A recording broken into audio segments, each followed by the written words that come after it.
Donald Trump's campaign got some devastating news last night because yesterday was the Pennsylvania primary for members of Congress, the Senate seat, the presidential level, and it's safe to say that Biden did significantly better than anyone was predicting coming into this primary, and Donald Trump did significantly worse than Republicans were expecting going into this primary. Biden's numbers are fantastic. Trump's numbers were abysmal.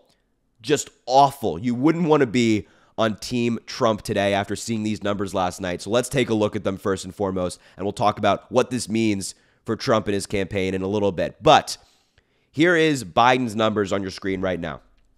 Last night in the Pennsylvania primary, Biden received around 930,000 votes, which is 93.1% of the vote, whereas Dean Phillips only received around 68% or 6.9% of the vote.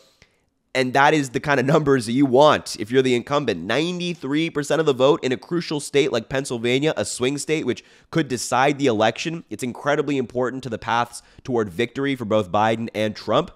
And you're getting 93% of the vote, you got to be happy with that.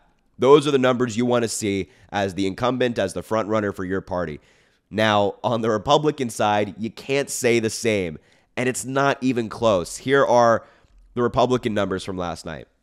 Donald Trump got 789,000 votes, or 83.4% of the vote, which is 10% less than what Biden got. But Nikki Haley, the Republican candidate who dropped out a month ago, a while ago, got 157,000 votes, or 16.6% of the vote. So Biden is cracking over 93% of the vote. Trump is just barely scraping over 80%.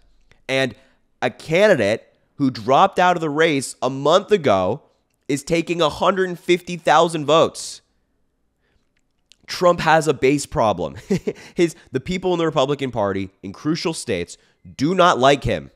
They do not like him. And these numbers are incredibly important. This 150,000 number for Nikki Haley is incredibly important because in 2020, in Biden versus Trump won, the first time they ran against each other, Biden only won the state of Pennsylvania, as you can see on your screen, by around 80,000 votes.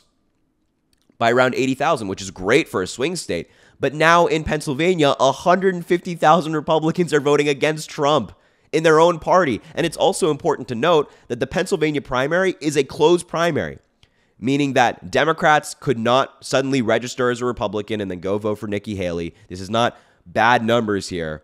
This is a closed primary, showing that Donald Trump has a base problem. His own supporters do not like him, whereas the members of the Democratic Party are firmly united behind Joe Biden. 93+% of the vote is fantastic. Now, before we go any further, I have to show you this clip from Fox News reporting on these numbers because it's always just so funny when Fox News has to report on bad news for Donald Trump. So take a look at that clip. And President Biden clinching their respective primaries in a key battleground state. Biden took more than 90% of the Democratic vote in Pennsylvania's closed primary. But the surprise of the night came from the GOP race. There were still more than 100,000 voters casting their ballots for former candidate Nikki Haley. Now, you might remember she suspended her campaign last month after ballots had been printed. Yeah, you can just hear that little bit of dissatisfaction in her voice when she's talking about the surprising news for Donald Trump in the primary last night. And moving forward, this is also a consistent theme that we've seen in the Republican Party. Here is a screenshot on different closed primaries in different Republican states, or I should say just states around the country picking their nominee for president in the Republican Party. They're closed primaries, as I said, meaning that Democrats cannot participate. And sorry, I'm a little under the weather. In all of these states, Donald Trump has a significant base problem. 10+% in all of these states, more like 20%, closer, all voting against Donald Trump, voting for Nikki Haley, even after she dropped out of the race.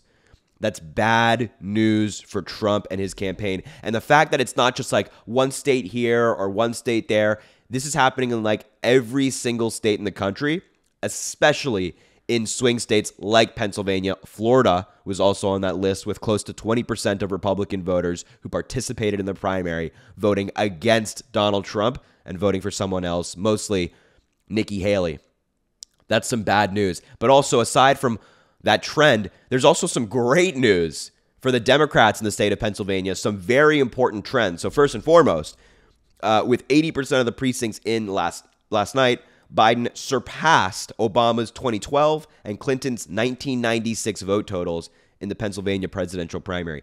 Biden, the incumbent right now, who MAGA Republicans and all the people on the right say is so unpopular and nobody likes him, is outperforming Obama and Clinton when they were incumbents. That's some pretty good news to me.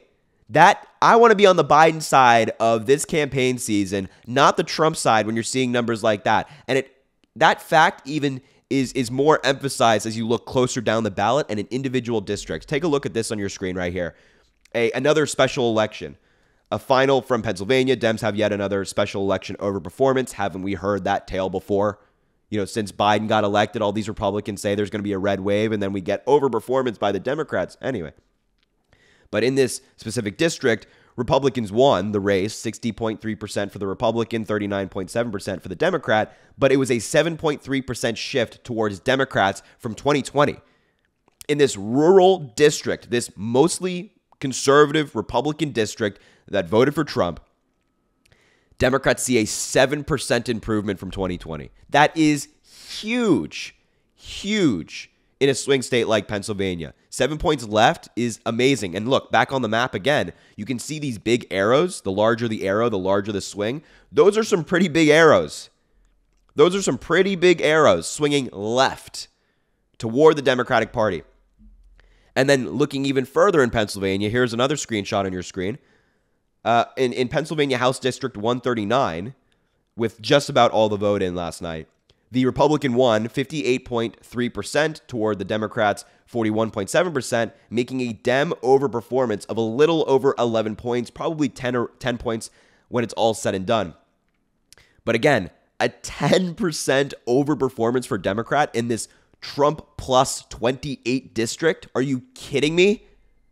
Oh man, those are some great numbers for the Democrats. Great news for President Biden, showing that even down the ballot, candidates are doing good.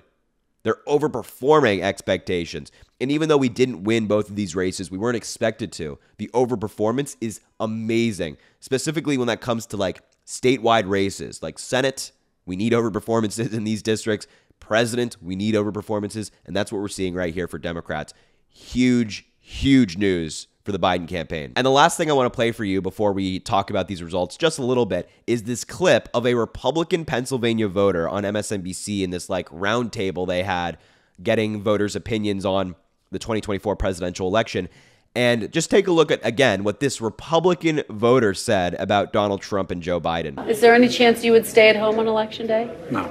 I love American democracy too much that Biden and Trump, if it's a Biden and Trump race, then I would vote for Biden, even if he was dead.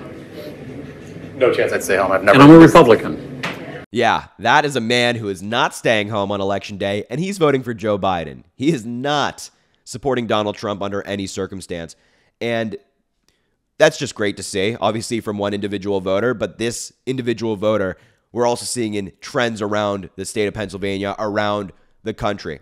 And the main thing I want to say here is that if you're the Trump campaign and candidates who dropped out are doing very well, then you have a problem.